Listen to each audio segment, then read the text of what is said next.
individual. Like, I never walk in a place thinking that I'm black. Right. I walk in a place thinking, okay, I'm just a human being, an individual, and I'm gonna meet great people until somebody make me feel different, and then I start questioning. You know, you're in a neighborhood and I'm waiting there for a showing and someone calls the cops and things like that, and I gotta show my ID card, my business card. So that's happened to you? Oh yeah, that happens all the time.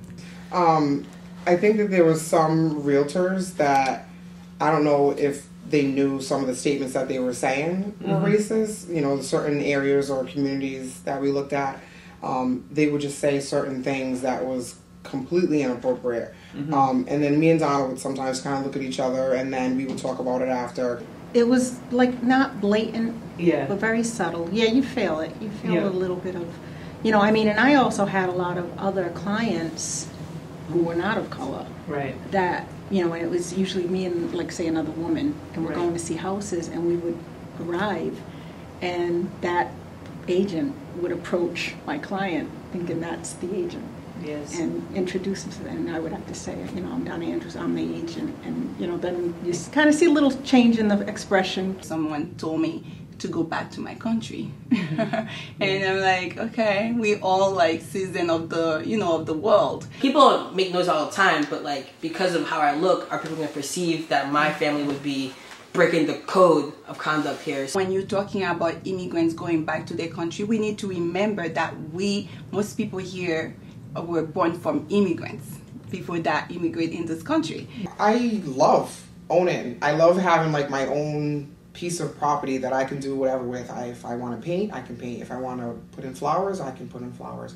It's something that I can say, you know, I bought with my own money, and I'm proud to say that I am a homeowner. If it's owner occupied, there's a pride of ownership that, as a general rule, means that they will make more investments in that property. You know, I grew up living in a home that was owned by my parents, and they were in the real estate industry, and they'd always been, as their secondary kind of on the side hustle, landlords. And so I knew a lot about real estate just from being around them. And so I knew I wanted to buy here as opposed to rent, because the prices for renting were in the areas I wanted to live was almost double what I was willing to pay. The fact of the matter is smart economics to have more people owning houses. And I would drive like 6 hours straight to come here and look at houses. And so with Donna, she met me one day, and I, you know, remember her getting out of the car, and I was like, oh my God, Donna's black. And because she has a very heavy Rhode Island accent, so I didn't pick up on the fact that she was black over the phone. And I was like, yes, this is going to be so much easier. I am literally the only one involved on the association level. Really? In the state. And she understood my, you know, my predicament in terms of I needed to be close to the hospital. Right. She understood that I needed to find a hairdresser. Yes. You know, that I needed to, you know, kind of be in a neighborhood where I wasn't going to be the only. The average family that rents a house has a family net worth of less than $5,000. The average total family net worth of a homeowner is in excess of $175,000. I started when the worst time. You know, I started real estate at the worst time then. I think it was a plus because it's just the education-wise. I wasn't just sitting there waiting, getting a phone call and getting a listing. I actually had to work and learn the business. In the effort for the lenders to be more sound in their underwriting, they have, in my opinion, overcorrected. Even with my parents' help in navigating that whole process, I felt like there was just, for the mortgage, it was just like they asked for everything. And they're more rigorous for everybody, regardless of racial or gender, whatever the status is. And that's a real problem because it impacts the entry level in a much more profound way. I remember just feeling like, what else do you want, a blood sample? What else do you want from me? I'm still trying to break in the business. I think what happened is a mentorship that I'm looking for. For this kind of business, when you're new, you want somebody to kind of guide you and show you the different steps and how to do it, you know, better. It worked out in the end, and I'm glad that I bought it. And you know, it's something that I can sell, and you know, I haven't lost any money on it. Because I knew it was going to be hard, just started a new thing. So I took another job with another bank. Inclusivity is not just something we should aspire for, it's something we fundamentally need.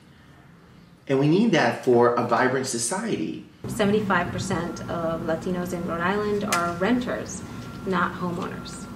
There's so much opportunity out there, and I don't understand why those numbers are the way they are. And when we have 50,000 fewer jobs in Rhode Island today than we did 10 years ago, that's a fundamental problem that impacts everybody. It disproportionately impacts the lowest end of the market. Latinos are a young population. We skew young. The median age for Latinos in Rhode Island is 26. And the wages that are earned are low. The unemployment rate for Latinos in Rhode Island is high. And also the educational attainment and access to college and college completion is low.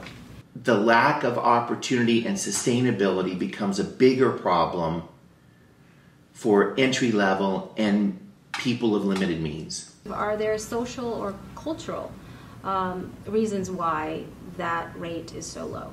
In their country, when you own it, you own it. Here, you can pay the mortgage off, but you still don't own it. If you're back taxes or anything, they can still take your home. Right. So they have, a lot of them think that, in this country that they'll never own it, flat.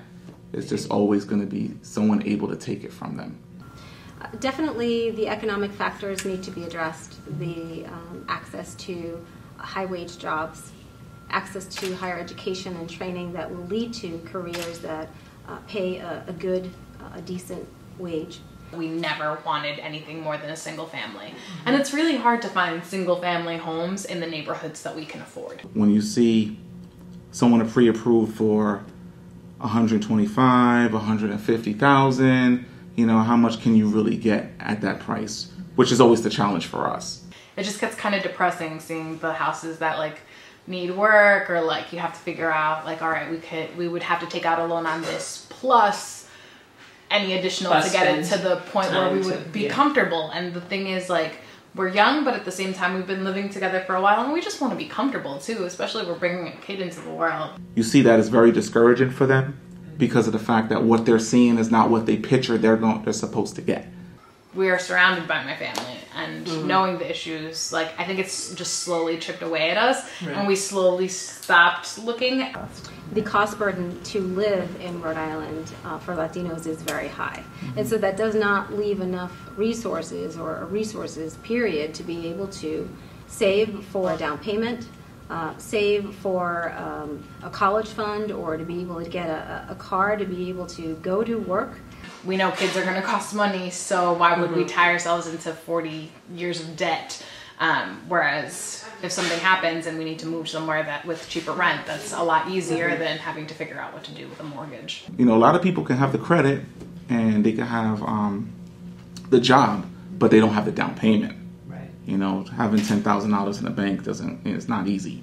The math just doesn't add up. I've seen people coming and trying to apply for a mortgage because they want to buy a house. They may have the money, but their credit is not that great.